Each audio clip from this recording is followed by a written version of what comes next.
પોરબંદરમાં આવેલું ભોજેશ્વર મહાદેવ મંદિર એ સમગ્ર જિલ્લાના શ્રદ્ધાળુઓ માટે પરમ આસ્થા અને ભક્તિનું એક મુખ્ય કેન્દ્ર છે. આ શિવાલય તેના 200 વર્ષથી વધુ પ્રાચીન ઇતિહાસ અને રાજાશાહી સમયથી ચાલી આવતી અનોખી પરંપરાઓ માટે ખૂબ જાણીતું છે. ત્યારે જુઓ અમારો આ ખાસ અહેવાલ. આ પૌરાણિક મંદિરની સ્થાપના વિક્રમ સંવત 1879 આશરે ઈસવીસન 1823માં કરવામાં આવી હતી. આ મંદિરનું નિર્માણ પોરબંદર સ્ટેટના પ્રજાવત્સલ અને પરમ શિવ ભક્ત રાજવી મહારાજા વિક્રમાદસિંહજી ભોજરાજજી દ્વારા કરવામાં આવ્યું હતું અને તેમના નામ પરથી જ આ મંદિર ભોજેશ્વર મહાદેવ તરીકે ઓળખાય છે. મહારાજા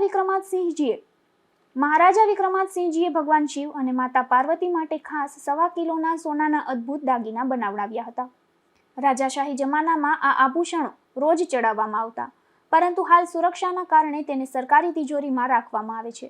દર વર્ષે માત્ર મહાશિવરાત્રિના દિવસે જ ચુસ્ત પોલીસ બંદોબસ્ત વચ્ચે આ દાગીના બહાર લાવીને 24 કલાક માટે ભગવાન શિવજીને ધરાવવામાં આવે છે.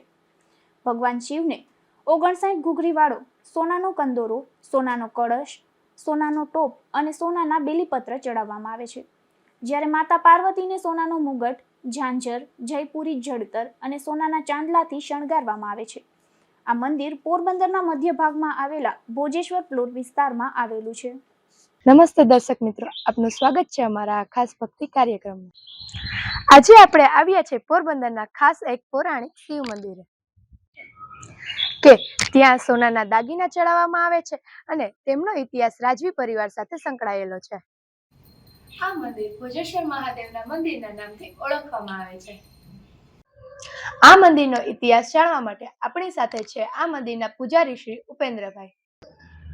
શું છે આ મંદિરનો ઇતિહાસ? ઈસવીસન સર્વપ્રથમ રાજવી પરિવાર વૈષ્ણવ સંપ્રદાયને અનુસરતા જે તે કાળક્રમે અમુક સંજોગોના કારણે વૈષ્ણવ ધર્મમાંથી શૈવ ધર્મમાં, રાજધર્મ છે એ શિવ ધર્મમાં પરિવર્તન થયું. રાજવી પરિવાર વૈષ્ણવ સંપ્રદાયને અનુસરતું, તો આ શિવ મંદિરની કઈ રીતે સ્થાપના થઈ? જે તે સમયે રાજવી પરિવાર વૈષ્ણવ સંપ્રદાયમાં હવેલીની અંદરમાં દર્શન કરવા માટે રાજવી પરિવાર ગયા. એ સમયમાં પૂજારી ત્યાં બાળ પૂજારી હતા, જે હવે કાળક્રમે પુખ્ત ઉંમરના પૂજારીઓને અનુસરવામાં આવે છે, પણ જે તે સમયે બાળ પૂજારી જ મંદિર સંભાળતા અને પૂજા કરતા. તો જે બાળ પૂજારી મંદિરમાં હવેલીમાં દર્શન કરવા માટે ગયા તો રાજવી પરિવારને એમ કહેલું કે આપની જે આ તલવાર અને જે આ જામોયું છે એ આપ બારોબાર મૂકી દો, નીચે મૂકી અને પછી ઠાકોરજીના દર્શન કરવા માટે આવો. એટલે રાજવી પરિવાર ત્યારથી રાજધર્મ એ શિવ ધર્મ, અન્ય ધર્મને અંગીકાર કરવાનો પ્રયત્ન કર્યો, પરંતુ એમના વ્યવસ્થાપકોના કારણે રાજધર્મ શિવ ધર્મ થયો. રાજવી પરિવાર શિવ સંપ્રદાયને અનુસરતા થયા ત્યાર પછીનો આ મંદિરનો શું ઇતિહાસ છે? જે રાજવી પરિવાર હવેલીમાંથી જે બાળ પૂજારીના વચન સાંભળી અને જ્યારે મહેલમાં આવ્યા ત્યારથી રાજવી પરિવાર અન્ય ધર્મ સ્વીકારવાનું કહેતા. તો એમના જે વહીવટદારો હતા એમને કહ્યું કે બાપુ આપ પહેલા જાત્રા કરી આવો, તો જાત્રા કરી અને પછી આવો, ત્યાં અમે અહીંયા બધી તૈયારી કરી રાખીએ. ત્યારથી રાજવી પરિવાર સર્વપ્રથમ કાશીની અંદરમાં ગયા. જ્યાં કાશીની અંદરમાં બેસવા માટે ઓટલો ગોતવા ગયા, ત્યાં એમને શિવલિંગ મળ્યું, જે કાશીની અંદરમાં વિક્રમેશ્વર મહાદેવના મંદિરની સ્થાપના કરી અને ત્યાં મહાદેવજીનું મંદિર બનાવ્યું, જે આજે પણ હજી હયાત છે. અને ત્યાંથી આવ્યા ભરૂચ, માં નર્મદાની અંદરમાં જ્યાં સ્નાન કરી અને જ્યાં બેસવા માટે ગોતવા જાય, ત્યારથી જે શિવલિંગને આપણે દર્શન કરીએ એ માં નર્મદાનું શિવલિંગ છે. અને ત્યારથી રાજધર્મ શિવ ધર્મ થયો, જે ઈસવીસન 1879ની અંદરમાં આ મંદિરની સ્થાપના થયેલ છે. 1879ની અંદરમાં આ મંદિરની સ્થાપના થઈ. પછી માત્ર રાજવી પરિવાર પૂરતું જ આ મંદિર મર્યાદિત હતું, અન્ય કોઈને પણ આવવાની છૂટ ન હતી. પછી ગ્રામજનોની વિનંતીથી બાપુએ અમુક સમય નિર્ધારિત કર્યો કે આટલા વાગ્યાથી આટલા વાગ્યામાં આપે આવી જવું. પછી રાજવી પરિવાર પૂજા કરવા આવે ત્યારે પૂજારી પણ અહીંથી બહાર નીકળી જાય, માત્ર રાજવી પરિવાર જ અહીંયા રહેતા અને રાજવી પરિવાર જે બાપુ પૂજા કરતા, બાપુએ ખુદે અષ્ટાધ્યાયી રુદ્રી અને ચંડીપાઠ પોતે શીખેલા હતા અને જે પૂજા કરતા કરતા આ બંને સ્તોત્રની પોતે ગાયન કરતા. આવું મારા દાદા અને મારા પરદાદા મને કહેતા, એટલે મને આ ઇતિહાસની ખબર છે.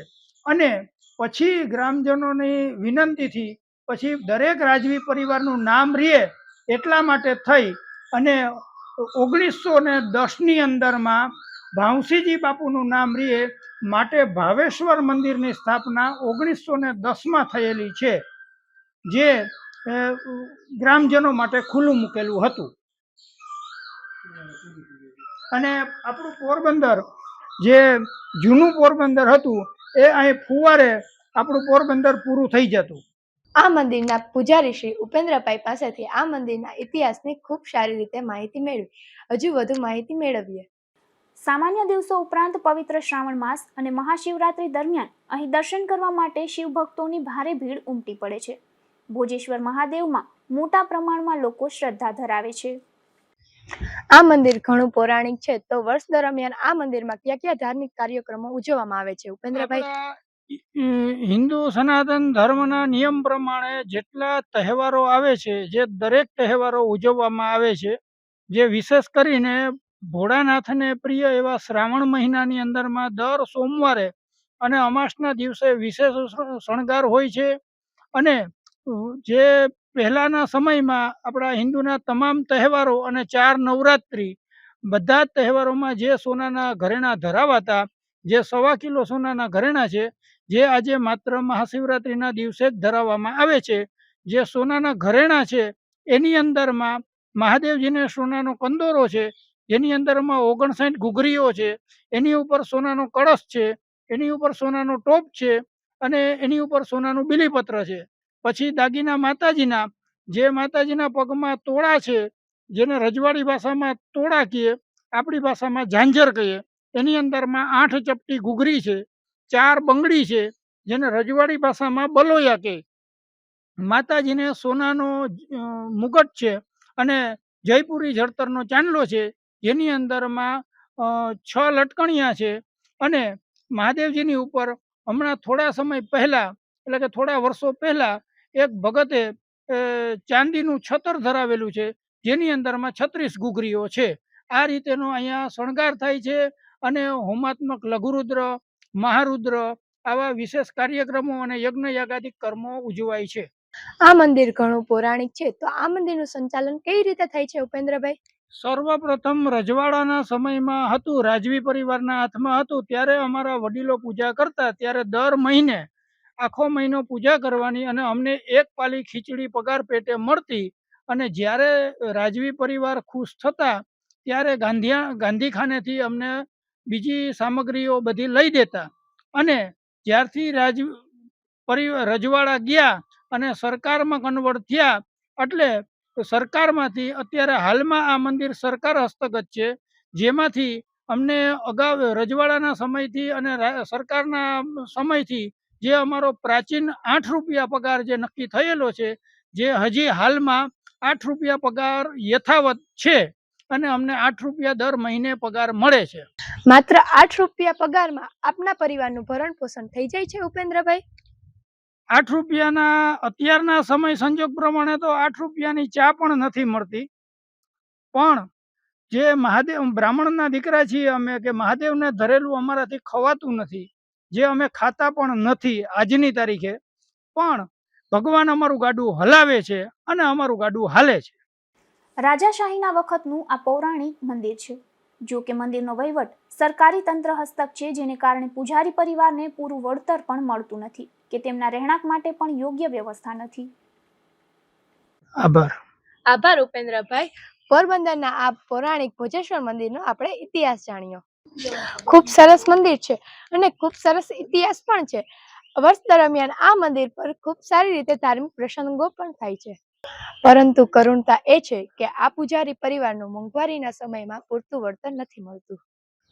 ત્યારે ફરી મળીશું કોઈ નવા જ કાર્યક્રમમાં. ત્યાં સુધી મને રજા આપશો. નમસ્કાર.